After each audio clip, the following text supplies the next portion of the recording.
very special evening, as all of you know, and that's why you're here in such numbers. I'm sorry some of you have to stand. Maybe we can have some extra chairs down there. Waheeda ji, thank you for coming here. Nasreen, thank you for making this evening possible. I must tell you, Nasreen, if you don't mind, when a friend of mine saw this book, she said, hey, this is only interview. Where's the biography? I don't want to read it. And I don't know if that is the reaction of other people, but I started reading it, and I have a confession to make. I do these book events, I talk to authors. I don't always read the book. Terrible thing to say, but this book I couldn't put down.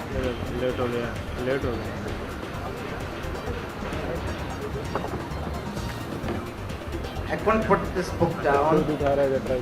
And what Nasreen has done is talk to Waheeda ji, and it's like one long interview. It can't be one long interview.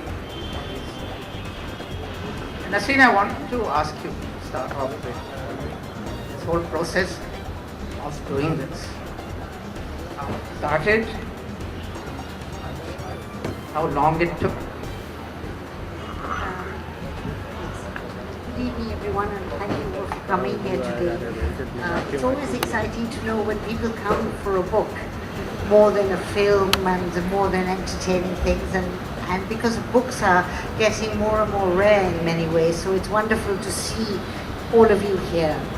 When Anil asked me about why this format, now if you take a Q&A, people immediately think it's an interview. And why can an interview, or is it possible for an interview to be a book? In my view, absolutely. And the reason for that is that if you keep the interview discussing the here and now, it is much more an interview for a newspaper. But if you look at someone's life and you look at an overview of someone's life, you can, over time, get to know them. So I would really call these biographical conversations. We actually talked for 20 or 25 sessions, 2 hours each, over 1 year. And we covered a lot of ground, films, life, her family, her upbringing, and so therefore you can go deeper. I also think we all live in a time which is very, very rushed. Everybody has very little time, and I think just as much as for Waheeda ji has less time, and so do the readers have less time. So actually this kind of format allows you to dip in and out, come into the story and get a lot of information. I also would say, very frankly, that if we look back at the history of Indian cinema, you will find very few in-depth interviews of the great people of Indian film, of Hindi cinema. If you look for an interview with either Sahir, or even if you look for an interview with someone like Mehboob Saab or K. Asif, you will not find anything. And it's not like they died 2 centuries ago. You know, we're talking about recent history. So the idea really is to preserve the memory of someone, and there is nothing like having primary resource to keep her voice, rather than her telling me everything and then I put it in my words. Waheeda ji, when Nasreen approached you, what was your reaction very first time? First time I frankly say no, I don't like it. I don't, but I must give credit to her patience for last. Why did you say no? I don't like the idea of biography. Why should anybody else should know my private life? How, and they will be interested in my life, my personal life.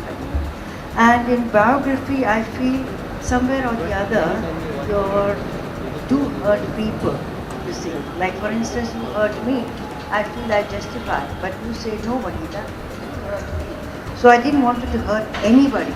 So I said in one condition, make it into an interview and say so did this to me, so did that to me. So they are justified and I am justified. So I said I don't like the idea. Already they know so much about movie stars. Every day they write something or the other about us, though it is true or not true. but people keep reading about it.